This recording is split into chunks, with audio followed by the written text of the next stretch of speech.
రైతులకు ఎటువంటి ఇబ్బంది కలగకుండా అధికారులు చర్యలు తీసుకోవాలని మంత్రులు ఉత్తమ్ కుమార్, పొంగులేటి శ్రీనివాస్ తెలిపారు.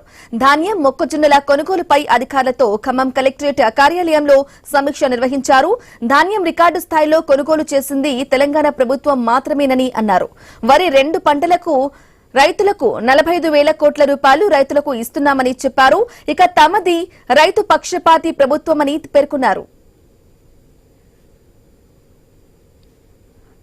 ధాన్యం కొనుగోలు విషయంలో మా ప్రభుత్వం రాష్ట్రంలో 8,575 ప్యాడీ ప్రొక్యూర్మెంట్ సెంటర్స్ ఓపెన్ చేయడం జరిగింది. చివరి ప్రొక్యూర్మెంట్ సెంటర్ లో చివరి గింజ కొనుగోలు చేసే వరకు వరి రైతులందరికీ న్యాయం చేయడానికి మా ప్రభుత్వం కమిట్మెంట్ తో, సిన్సియారిటీతో మేము ముందుకు పోతున్నాము. ఈ యాసంగి పంట 65 లక్షల ఎకరాల్లో రైతులు వరి పండించారు. అగ్రికల్చర్ శాఖ యొక్క అంచనాల మేరకు 141 లక్షల మెట్రిక్ టన్ల వరి ధాన్యం పండించడం జరిగింది. సివిల్ సప్లై శాఖ ద్వారా పండించిన వరి ధాన్యంలో 80 నుంచి 90 లక్షల మెట్రిక్ టన్లు కొనుగోలు చేయబోతున్నాము.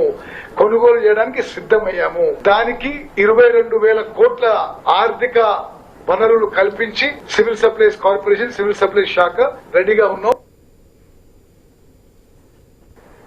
అన్ఎక్స్పెక్టెడ్ గా వర్షాలు వచ్చి ధాన్యానికి ఏదైనా డ్యామేజ్ అయినా ఆ ధాన్యం కూడా కొనే దాంట్లో కూడా ఈ ప్రభుత్వానికి ఒక క్లారిటీ ఉంది.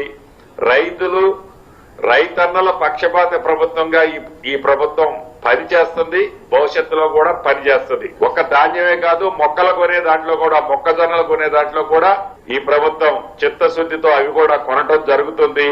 ఏ రైతన్న కూడా ప్రతిపక్షాలు చేసే ఆరోపణలో నిజమెంతుందో ఒక్కసారి గమనించాలి. మేము బ్యాకౌట్ అయ్యే ప్రసక్తే లేదు. ప్రభుత్వం అందుకే ప్రత్యేక చొరవతో స్పెషల్ డ్రైవ్ చేస్తూ మంత్రివర్యులు ఉత్తమ్ కుమార్ రెడ్డి గారు ఈనాడు నల్గొండ, వరంగల్ రెగ్యులర్ గా ప్రతిరోజు 2 జిల్లాల ప్రోగ్రాం పెట్టుకుని అక్కడుండే స్థానిక ప్రజాప్రతినిధులతో పాటు అధికారులు కూడా కోఆర్డినేట్ చేసి, స్టేట్ లెవెల్లో ఉన్న కమిషనర్ గారు కూడా అలర్ట్, వాళ్ళ టీం కూడా అలర్ట్ చేసి ఎక్కడా ఇబ్బంది జరగకుండా ఉండే విధంగా చర్యలు చేపట్టడం జరుగుతుంది.